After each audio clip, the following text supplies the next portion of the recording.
Tell me about the growth of your school Kala Kendra and your collaborations with other dance forms. Yeah, it was organic when it started growing. It was really word of mouth that our school grew. We started, performing in different temples, and then there was interest, and then that brought in more people. And I remember, girls started learning at a very young age, but then their moms also started getting interested in learning, and that is when we started having that mixed age group. That helped tremendously in the overall group, because that was the time I thought, hey, we could perhaps now transition into staging productions.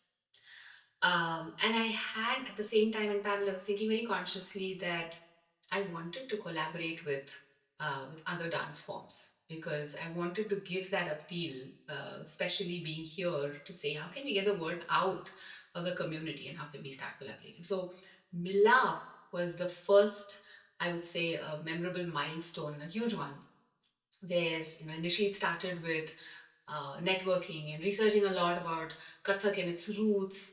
And then it was important to study that, because we also studied different dance forms, because we wanted to bring out striking resemblances as well as highlight the uniqueness of each dance form. And then what we came up with was flamenco, ballet, and tap.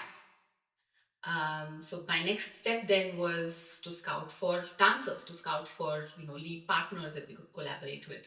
And then there was that vision initially that I narrated to them when I found some key dancers out there in the valley.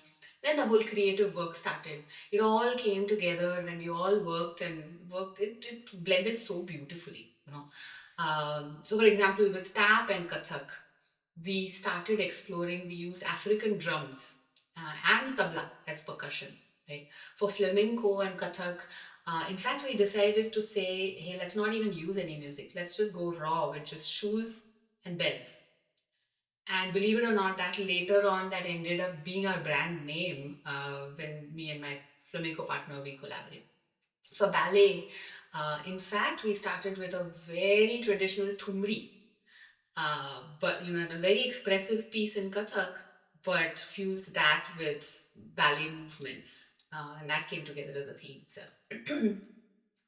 So all of those lead artists eventually got their groups together, and we all staged this, and it all came together with Milap. That was the name, and to signify that unison of and collaboration, right?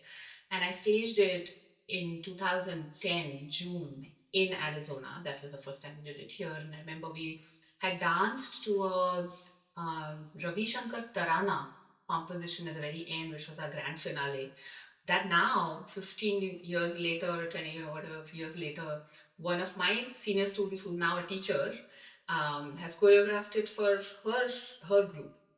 So some great memories.